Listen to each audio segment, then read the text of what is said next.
this casserole, we use just kind of whatever bread. I usually choose a French bread loaf, and you're just going to cut it in like 1-inch cubes. Use the crust is fine. A serrated knife is best to cut with. Chunks there torn. We got some going. You use the crust because the crust gives it a little texture. So you just chunk up your bread, and what you're going to do is fill this pan with your bread cubes. And you're going to fill it up till, depending on how high your pan is, you want it to go at least halfway up, maybe 3/4. So you're just going to fill them in there. You don't have to pack them down real tight, just throw them in there. And that's how we're going to do the bread. So you take eggs, however many you want to use. A pan this size, a 9x13, will usually take around a dozen eggs or so. And you can always adjust, add more if you want to, and you can add your eggs. We'll crack eggs in here. We'll add a little milk to use as a filler.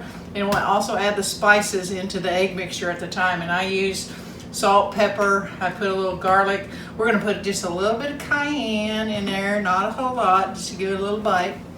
You don't have to separate your eggs. You can just crack them, plop them in there and go.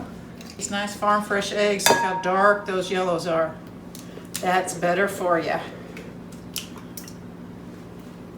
These are really a bright orange. They're really nice. Really expensive too in the store. So find you a good farmer like Donnie and have her hand deliver fresh eggs right out of the chicken.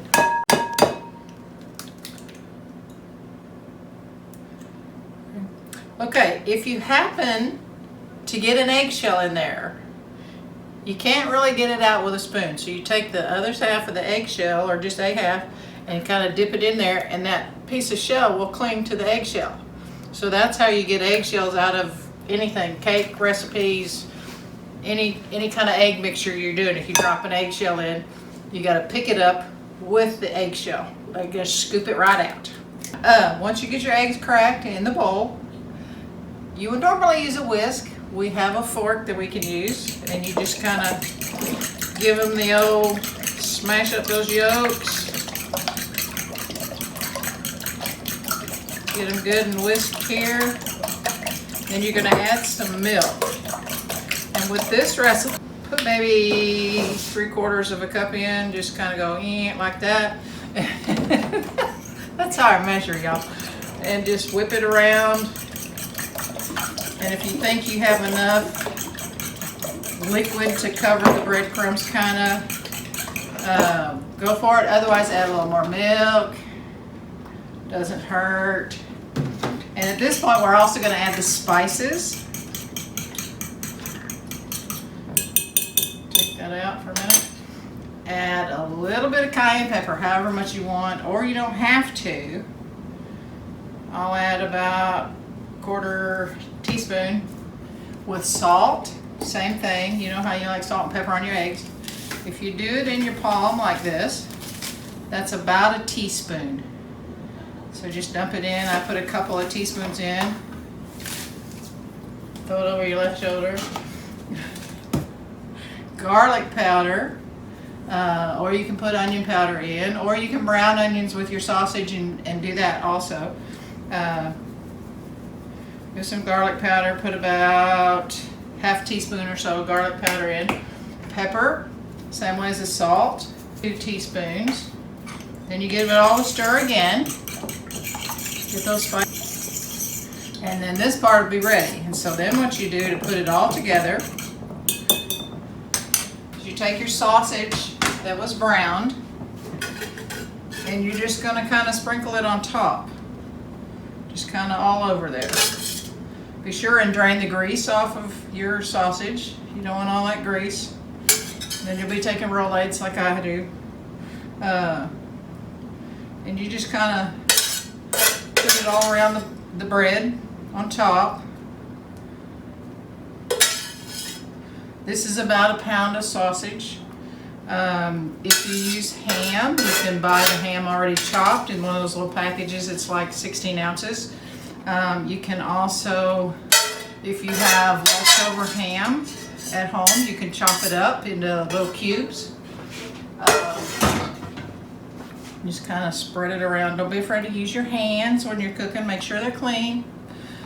Alright, and then we've got some green chilies. We're going to add just the chopped green chilies. And you just kind of blob those on top. And also with your cans, always wipe the top and the sides down before you open it. You know, cans sit on shelves for quite a while in the grocery stores, wherever, even at home in your pantry, and you don't want stuff on the top when you open it up. So you always want to wipe down your cans before you open them.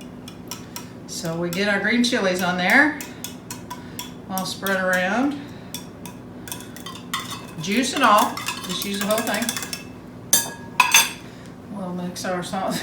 And then this is when you're gonna put your eggs on, give it another stir so all those spices will be stirred in, and you're just gonna take it and pour it on there. If you feel like you need some more, if you don't see that it's kind of coming to the edges, or it looks kind of dry, which this is, we're going to put some more eggs in. So we're going to do some more eggs and milk and spices. Okay. The last step we put on after we put our egg and all the chilies, and if you want to add any other veggies, you're welcome to at this point, and then you top it with cheese.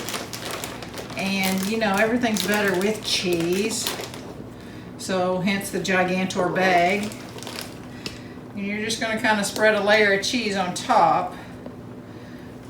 Get it down in the corners real good. Oh, I forgot to tell you to grease the pan or spray it with Pam or something before you put the bread and stuff in. So that's always a first, to grease a pan.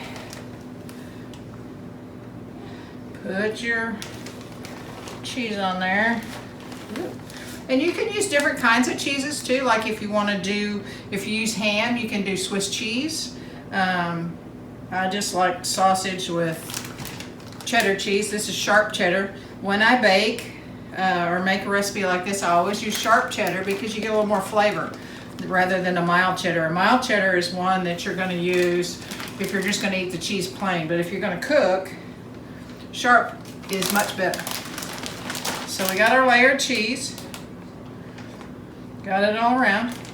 And what we're going to do after this is cover this with foil, stick it in the refrigerator overnight, and then in the morning you're going to pop it in the oven at 350 for about an hour. It should be browned and ready to go, and dig in. Well, good morning. Our casserole has been prepared in advance. I'm going to pull it out of the oven.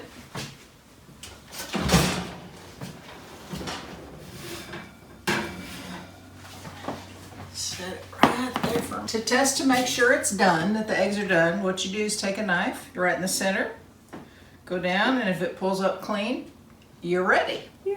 So we put it in the oven this morning at the perfect time, the perfect temperature, and now it's ready to serve. What do you think about that, Nutty? So you asked me a little bit ago when you held up your beautiful casserole and you said it was ready to serve, and you looked at me, I was sitting here watching you, and you said, so what you got to say about that, Nutty? And then this funny thing happened. You see, when Diane cooks, people get this alternate personality, and they become crazy sometimes. They're crazy all the time. Crazier at times. So what we had to do is we had to push the pause button because Donnie had made waffles, you'd made this lovely casserole, people had forks in their plates, and they were getting really ugly off screen here. That's right. Their stomachs were growling. We can't have that on camera, you know. So, right. But okay, let's cut then. But you know what, Diane, you and I were talking last night, and you were telling me about the casserole, and you and I have been doing ministry together for almost 21 years. Long time. A long time. And this woman she is a great cook. But the best ingredient she puts in everything is her love. Yeah. It's really the truth, and It's we what taste I love that. to do. It is. You have a great gift of hospitality. But last night we were talking about this particular casserole because I don't think I've ever tasted. I mean, anytime I've ever eaten your casseroles, they're always different because she has so many different cooking ideas. But this one in particular, we were sitting in the living room last night, and I said, "So what all did you put in this thing?" And you're going over it with me because I didn't get to be in here when you were doing your little video of how you made this. And then, as always, as we come out here, we're at the ranch. We come out here for a specific reason. Normally we fill this ranch up with 20, 25 women, whatever. But this particular, like last night and today, we come out here just to seek the Lord for certain things. So there's this very small group of us. But yet, this happened. So we got to talking about this last night, and the Lord began to download on me, because when you said ready to serve, it's like, what do we need to do to be ready to serve Him? Exactly. So I tell you what, why don't y'all go get you some coffee, some iced tea, some water, whatever your beverage of choice, and come meet us in the living room. Let's chit chat about that real quick. All right? See you there. All right.